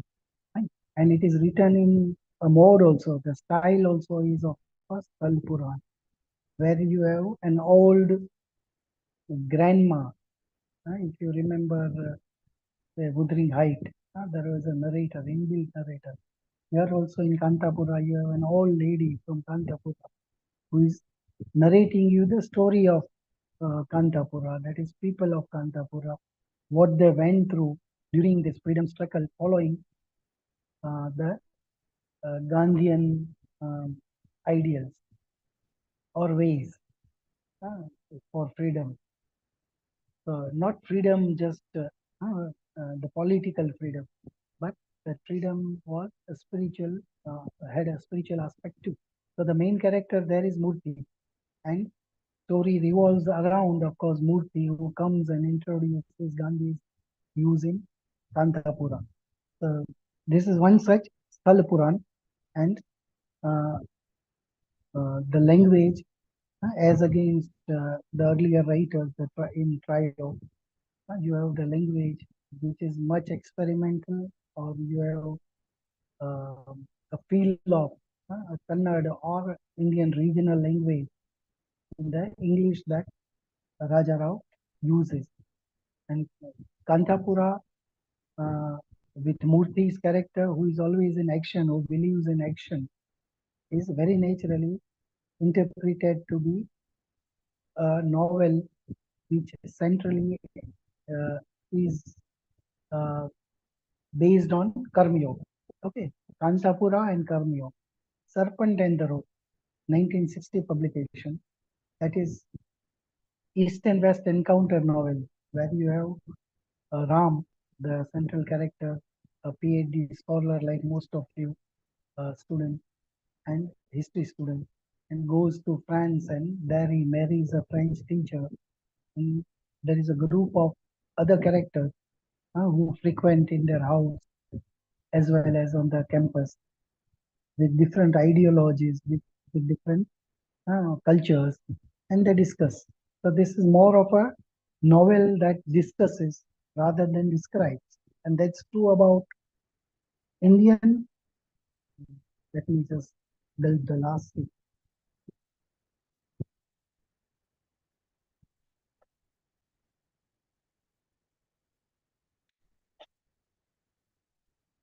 Yeah. So here is the east and the west, and serpent and the rope. From the very title, we know that how philosophical it is. It is about uh, the material reality and the ultimate reality, or what is truth, what is real, what is Brahma. Fine. The very concept of Brahma, you can uh, uh, see it discussed here. So it is in the novel ends where the protagonist Ram divorces the wife Madeline and comes back to India in search of a guru. Fine. So that's a spiritual path. On a spiritual path, you need a guru. But that is Serpent and the Rope is regarded as a novel based on Jnana Yoga or Sankhya Yoga. If you go by Srimad Bhagavad Gita, then it is Sankhya. And Captain Shakespeare is Bhakti Yoga. Right? It is a little book, but very difficult to read. Not just difficult to read, but also to critique or analyze. And though it tells you a simple, very simple story. Hello.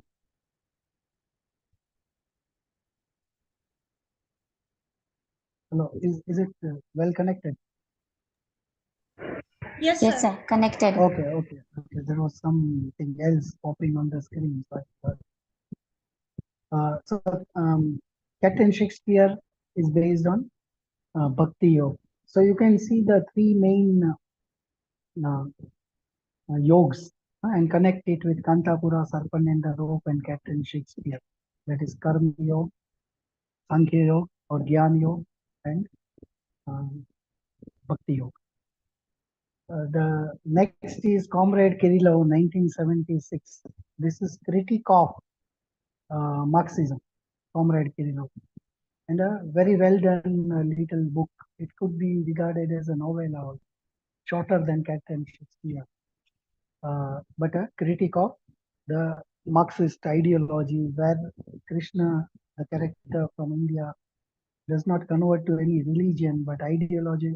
Actually, he is a comrade or turns a communist and goes to Russia, marries a Russian, and then finally he realizes that he has faltered and he wants that his son should be taken back to India and should better know India rather than this Western Marxist or materialistic ideology that is so. And the chess master and his move is very much close to Serpent and the Rope. That also is more of a discursive a book of discussion dialogues rather than descriptions, published in 1988. So all these five heavily philosophically lauded works of Raja Rao probably charts it among the trio as a writer and a teacher of philosophy in Chicago. Lived all his life abroad and died also abroad in America. Uh, has contributed immensely through these uh, five novels as well as his short stories. Um, Cow of Barricade, On the Ganga Ghat, these are his short story collections. And On the Ganga Ghat is an experiment where you have different characters, but what connects this is the Ganga Ghat. Okay. Cow of Barricade, which comes up with stories of, for example, say a widow Jauni. Okay. Now, if you're asked to guess that what would the story be after saying that Jauni is a widow staying in one Hindu family and leading her life in that white sari, then you'll think that all the prosecution or problems that a widow faces would be part of Raja Rao's short story or Jaun. But it's not the case. It is a very serene, peaceful life that she lives as part of the family, even though widowed and not direct family. Nothing can trouble her mentally, or that's how she leads a life. So that's Raja Rao and his idea of India through his works. So remember, and he's also, because even non-fiction matter, he has written a biography of Gandhiji, okay, in his own way, with all the techniques that uh, Indian narrative techniques also has helped these three writers. Because Mulkraj Anand too accepts that he's highly influenced by the bedtime stories, Ramayana and Mahabharata stories that he had heard from the mother. And there's no question about Raja Rao, but R.K. Narayan too, when he employs, I forgot, but this is important. One character that you come across in his short stories is talkative man. I'm sure all of you know the talkative man who talks a lot, but this is a narrative technique that he, as an inbuilt narrator, to distance himself from a few stories that are offbeat stories, not so realistic, bombastic. There he brings in the talkative man, that is narrator within the story, and who would bombard, who would start telling story, taking a clue from something and relate it. And you have so many stories like Engine Trouble or say Tiger's Claw. So and these are very interesting short stories where he has employed. So remember this character, talkative man also, like Swami. All of us remember Swami, but as a technical or narrative device, how these three trios have experimented with the novel form, have matured this form, and probably all through the century they have contributed, and that is what the space they have. That is what their contribution to Indian English literature and world literature at large, because they're the writers referred by um, all great critics here and there for different reasons. And so I hope, I know in this limited time, we cannot in detail even take note of uh, the characters or some aspects that are to be discussed or that is expected from you also to know in terms of these three great writers among the trio who began writing in the 40s and kept writing all through the century. Okay, uh, if we see it in the 50s, you have one very important writer, Babani Bhattacharya. Even today, there are scholars who come up with the proposal to work on Babani Bhattacharya. And his first novel is Some Memorable Yesterdays, 1941. So Many Hungers in 1947. Indian Cavalcade, 1948. He Who Rides a Tiger in 55. I'm just naming this, fine. But basically, he is also uh, a realistic writer, and like say R.K. Narayan, he also has a readership, but he includes a few questions that are of social importance. Another writer, and he too kept writing from 41 to 1968. His last work, which is a short story collection, Steel Hawk and Other Stories. And that's a collection by uh, Babani Bhattacharya, Steel Hawk. Uh, and coming down with the contemporaries who too began writing by, and in the uh, in the 60s you have Manohar Malgonkar, uh, and he has 9 novels. So keeping with that, the number of work as well as the way he is also given the importance. His first is the Seahawk Life Battles in 1959. Of course, we have jumped a bit from 40s onward to this is almost the end of 60s, Manohar Malgonkar. So don't confuse with chronology. That's how I have it displayed here. But keeping with his birth, he was born in 1913, but with his publications, he started writing little late. His much discussed work is A Bend in the Ganges, 1964, and also The Devil's Wind, that is the life of Peshwa Nanasaheb. So this is Manohar Malgankar. And before we go on to uh, one more important a writer who is more popular, known, controversial too, is uh, during this 50s and 60s, and of course up to the 2012, he has kept contributing as Kushwant Singh, who was born in 1915 and died in 2014. So till the end, he kept writing.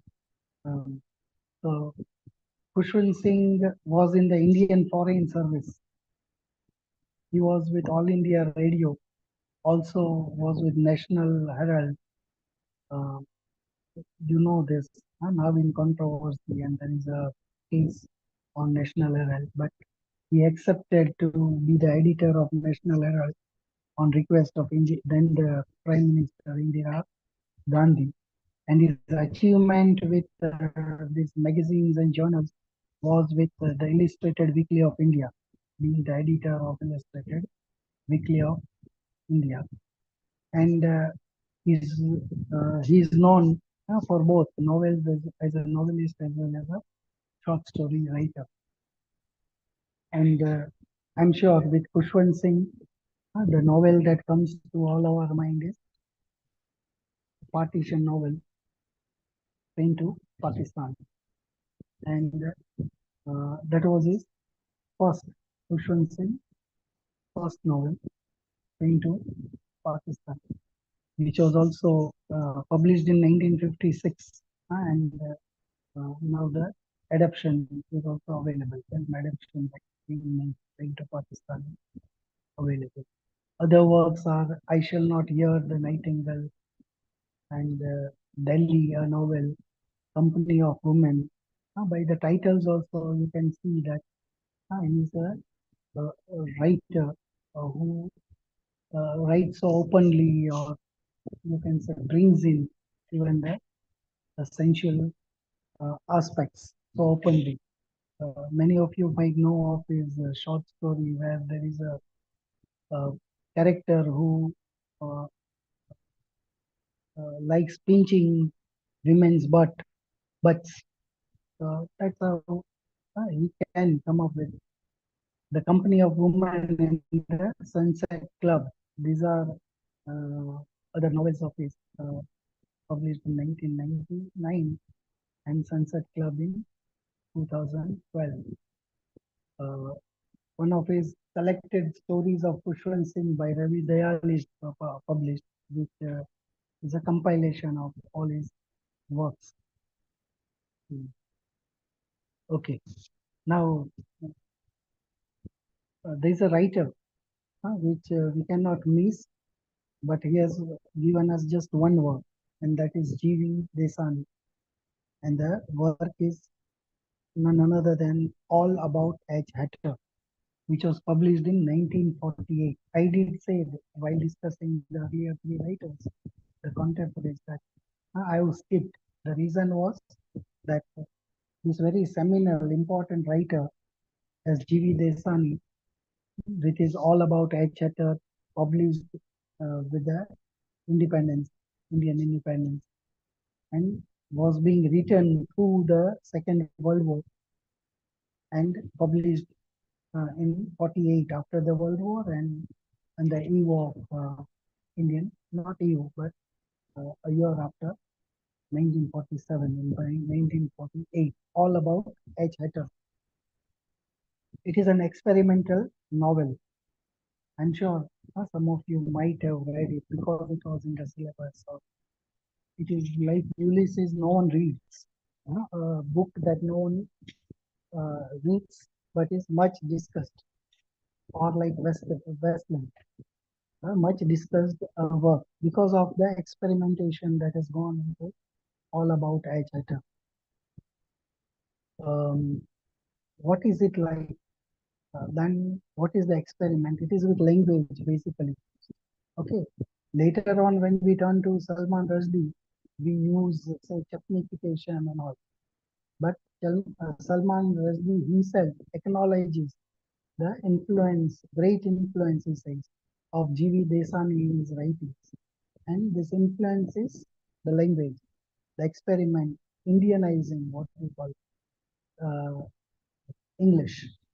And the coins or the intertextuality. So at ease he is with the use of English. That only after you read this novel you will know that what it is, how uh, probably difficult it is to read just because of the experiment, Indianizing, not Indianizing, but the way it is at ease with and coins also. It is literal translations at times in case of the proper names of the characters that you have. So H. Hatter is a novel with the main character Hatter, and there is a companion of his that is Banerjee. Okay, so these are the main characters, two main characters in the novel. And to speak of the structure of H. Hatter, it would be interesting and important also because uh, uh, maybe if there is some little critical expectations from you uh, and whether you know something about the text, then with the experiment and T.S. Eliot, he commented that I have never come across anything like this in my life. Imagine T.S. Eliot, the modernist, and commenting on H. Hatter, that is all about H. Hatter, that I have never come across. He doesn't say novel. He says anything, what to term it, whether to call it novel or what is it. But he says, I have never come across anything like this in my life. This is H. Hatter. Okay. So even the writer of Westland says that I have never come across anything because Westland is known for intertextuality. See the references or in Westland that good publishers they have come up with the glossary which is longer than the work that is Westland, right? Because there are so many references to the earlier works or aspects that you'll be disconnected if you or you might misread or just superficially read it. So is the case with H. Hatter. So such a writer as T.S. Eliot calls it something that he has never come across. Fine. So it's worth an experience also reading H. Hatter, which is one of, I should not be personal, which is one of my favorite. So what is this all about H. Hatter? Okay. G.V. Desani, he has mixed parentage and in a way Anglo-Indian with the mother side, has lived abroad all his life, but he came to India uh, for his spiritual practices in search of guru like Raja Rao. Raja Rao himself had come in his life in search of a guru and found a guru. And so is the case with Desani, G.V. Desani, who uh, came and really experimented with the spiritual path. And Here in H. Hatter, you have 7 chapters. In these 7 chapters, you have 7 sages. Like Saptarishi, we have. You have 7 sages in all about H. Hatter, which are 7 chapters of the book. And it is H. Hatter who comes in contact and has a one or the other lesson to learn from these sages. It is hilarious. It is so comical a book, difficult to read, but so comical a book that you can call it a joke. Desani himself says, call it anything, call it an anecdote. Okay. Uh, if you do not like, say, a novel, to the publisher, inbuilt fictional publisher he says that call it whatever you want, publish it. So this is what all about Hater is. It is self-reflexive. It is postmodern in the sense that it is a meta novel which speaks about how it was written and all fictionally in the very introduction as well as uh, the 2 introductions it has. It has one by H. Hatter and one by Desani. So there are 2 introductions to, so call it autobiography, call it whatever you want, an anecdote, extended joke. So such a book it is, and hilarious.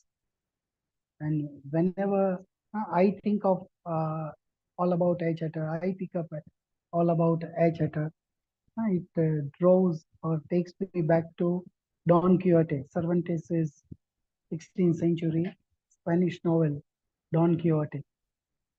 Similarly, you had a character there, Don Quixote, who was well read, and because of reading, he had turned his mind and all out. He wanted to be a savior, get knighthood.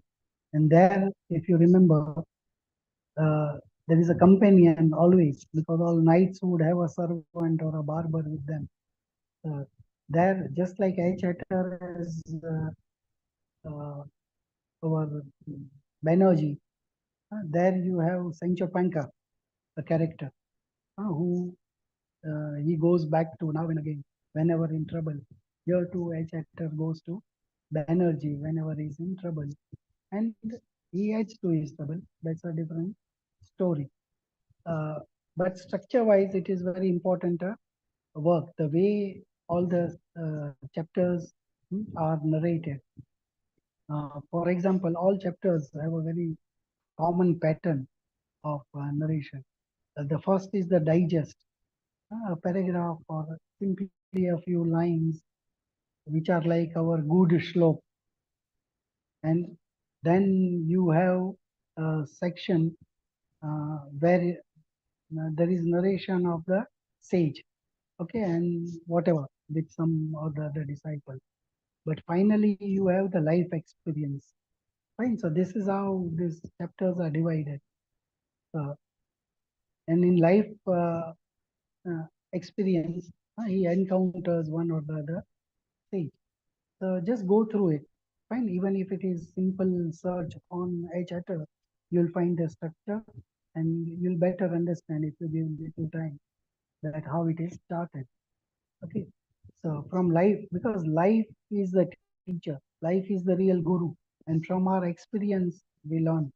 So it is as simple as that, but it is not done with so much of complex things that come from all different cultures or humdrum life that is presented there, that it is mind blowing.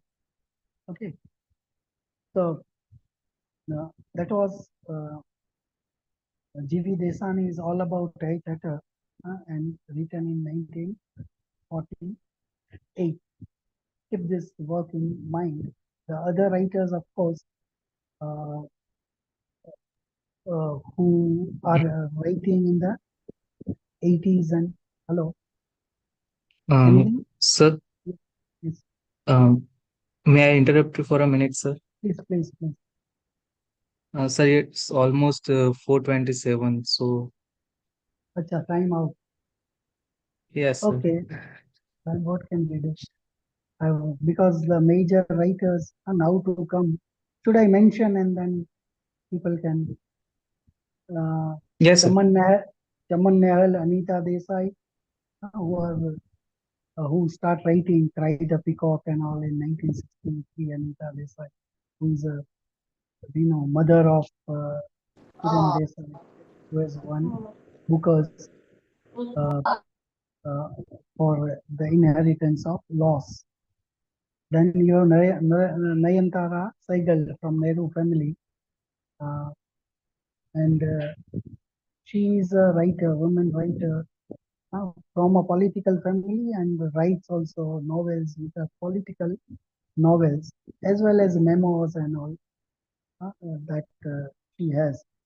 Uh, you know, Cake and what is it? Chocolate.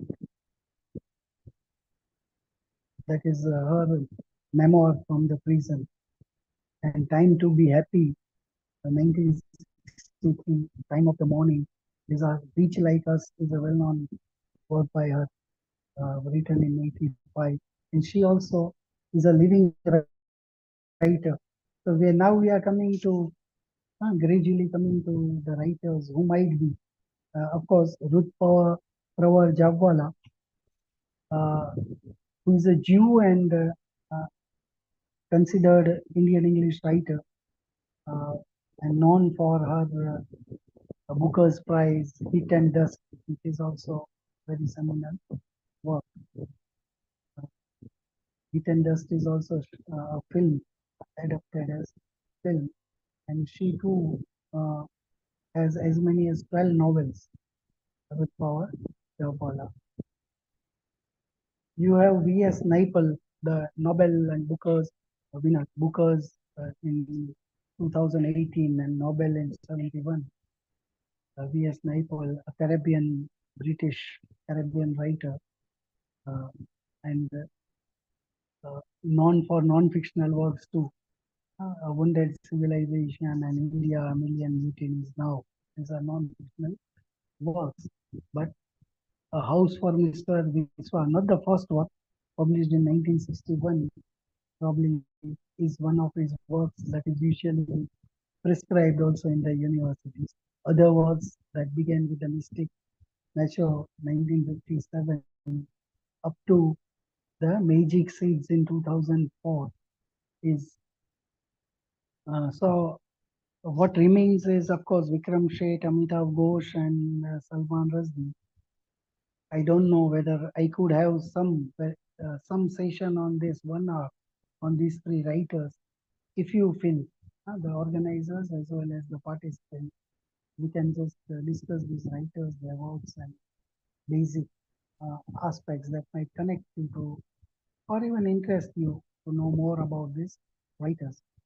Okay, so this is how I wind up, and uh, to end with um diaspora writing. Okay, so most of the women short story writers from Jhumpa Lahiri, Bharti Mukherjee, Shashi Deshpande, not, sorry, I missed her out as a short story writer as well as the novelist of That Long Silence, Intrusion and Other Stories by Shashi Deshpande. But Chitra Banerjee, these are all expatriates or diaspora women writers, particularly important writers. Be it Bharti Mukherjee, Banerjee, or Jhumpa Lahiri.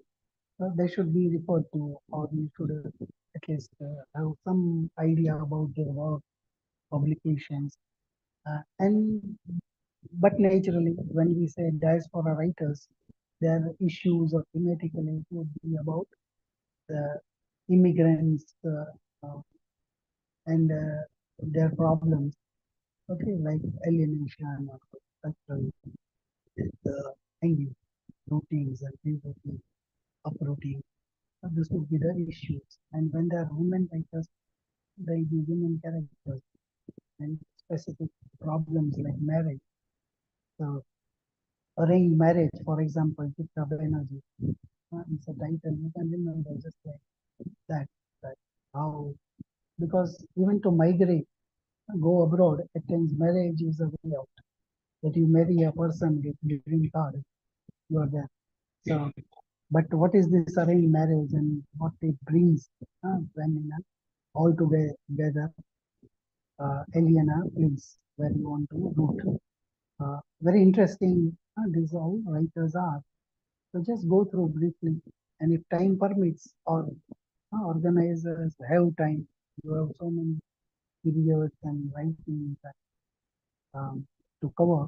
But if time permits, I can surely come up with this diaspora writers because Salman Rushdie, Vikram Sheikh, and Amitabh Ghosh, all three of main writers, major main writers are also writing from abroad, while the writers, women writers, Jhumpa Lahiri to Bharti Mukherjee, they are also all diaspora writers. So we can have a session on diaspora writing, or I'm just drawing your attention that these are very important writers, contemporary writers that you should be updated with their works and uh, what their concerns are. But of course, Rushdie is with his Midnight Children. Probably he gave a shift from modern to postmodern. He is known for magic realism and probably with all the controversies even today. The latest of his that is not a fictional work but a memoir. Uh, the knife speaks of what a life, real, more than fiction he has lived through. So go through it. Fine, it would have been better if, but I thought that a few things should be discussed in order that you know things better chronologically of Indian English. Right. Thank you all. Yes. Any questions? One or two, if you time permits, or if you are inclined, please.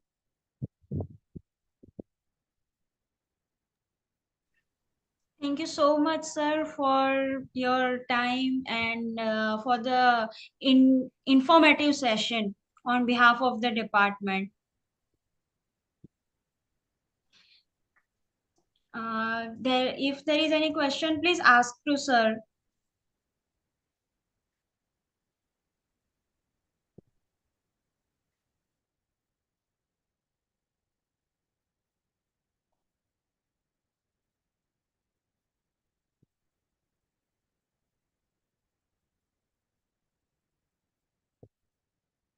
Fine. I suppose that you are done with.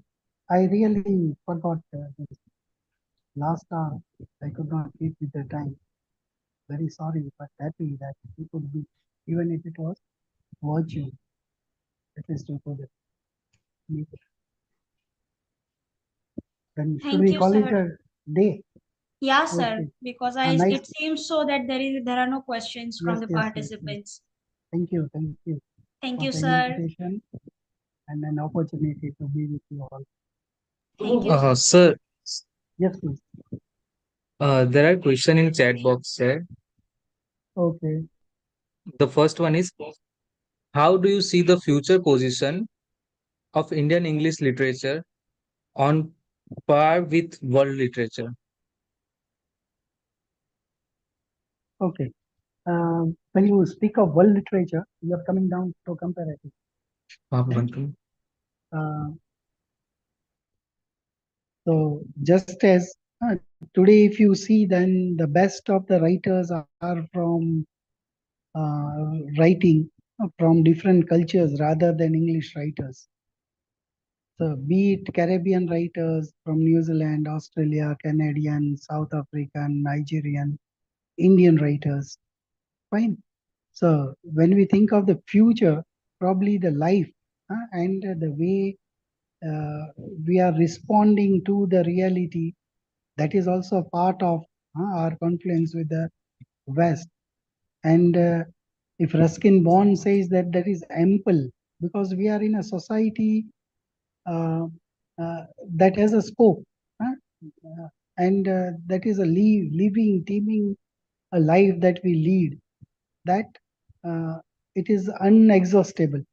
The narratives that would come out from here is unexhaustible. Of course, more and more of the diasporic experience are being part of or are probably there in forefront when it comes to the listing of the writers. But then too, you see that even regional writing will have its own say in the times to come. Hello. Okay, sir. And there is one more question from Jaimin Joshi that while discussing or considering diaspora writers, how far they are to be considered in Indian English literature or their respective nation literature? Yeah, this is a problem even before the writers, because most of the writers from A.K. Ramanujan to the women writers as well as Rushdie and all, they consider themselves as British or they have British citizenship. V.S. Naipaul and all, they're British writers. Okay. Um, but because of, say, globalization and basically they are Indian, hmm, their parentage is Indian, they are considered or we consider them as Indian English writers. They deny. Bharti Mukherjee, if you read one of a post, post post multiculturalism. That is one of the articles by her. She does not want to be termed as Indian American writer. So is the case with many writers, like say a feminist who would not like to be considered as feminist. But if you read their writings, it is nothing else but so Bharti Mukherjee could move beyond the Indian characters, Indian scene, and Indian even hangover cultural. But most of the writers, if you see, even if they deny, then too, they come back to India for their resources, for the material, for the, say, characters, even their style that they adopt. So, however, uh, say Shashi Deshpande says that I am not a feminist, I am a humanist. Fine, you read her works, they are very much to do with the problems of the woman. Of course, she might want it on the larger sphere to be regarded as humanist, but they are the concerns that feminists have.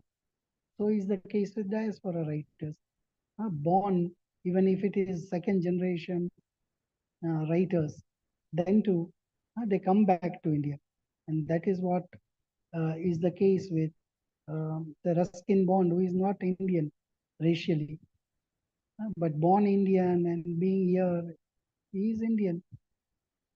So is the case with Indians who are born abroad, but what they employ themselves with is everything Indian, and that is why they are regarded as Indian English writers. Otherwise, Rushdie, how does he become Indian English writer? But he publishes works titling Indian English writing and gives writes a note also preface to that. He doesn't deny that. Getting it? Hello. Okay, sir. And sir, there is I one hope. more question from Yes, YouTube. please. That a question is from Lalji Baraya that any book for the reference for Indian English literature. I already have mentioned the three history books. Okay. Or Lalji, I know him. He's in my contact. And if he is live right now watching, please, I already mentioned Nayak, Srinivas Iyengar, and Mehrotra. So this you can refer to as history and literary history.